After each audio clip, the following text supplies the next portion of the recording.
শরৎচন্দ্র বসু তিনি তৃণমূল কংগ্রেসে যোগদান করলেন, সেই ছবি আপনাদের দেখাবো।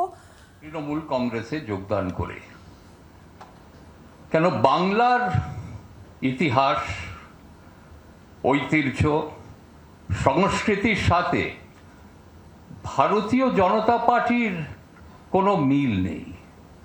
আমি প্রচেষ্টা নিয়েছিলাম, আমার ভালো লেগেছিল নরেন্দ্র মোদীজির নেতৃত্বে 2014 সালে উনি যখন এসেছিলেন, উনি একটি দিশা দেখিয়েছিলেন, এটি প্রগতির পথে ভারতবর্ষকে নিয়ে যাওয়া, দুর্নীতির বিরুদ্ধে উনি কিছু পদক্ষেপ নিয়েছিলেন।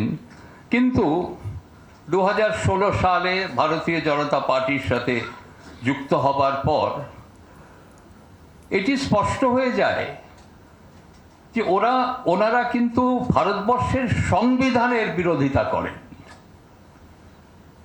আমাদের ভারতবর্ষর ঐতিহ্য কি?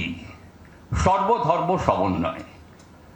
আমার রাজনীতি, আমার দাদামশাই শরৎচন্দ্র বোস এবং ওনার ছোট ভাই নেতাজি সুভাষচন্দ্র বোসের আদর্শের ওপর ভিত্তি করে আমার রাজনীতি।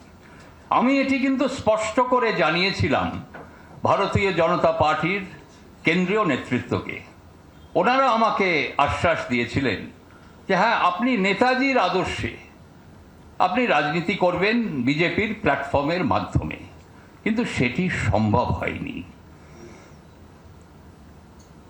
আমি অনেক বাংলার জন্যে প্রস্তাব রেখেছিলাম, সেসব প্রস্তাব কিন্তু গৃহীত হয়নি। আজকে শুধু বাংলা নয়, সারা ভারতবর্ষের সামনে আমরা যে রাজনীতি দেখছি, সাম্প্রদায়িক রাজনীতি, বিভাজন।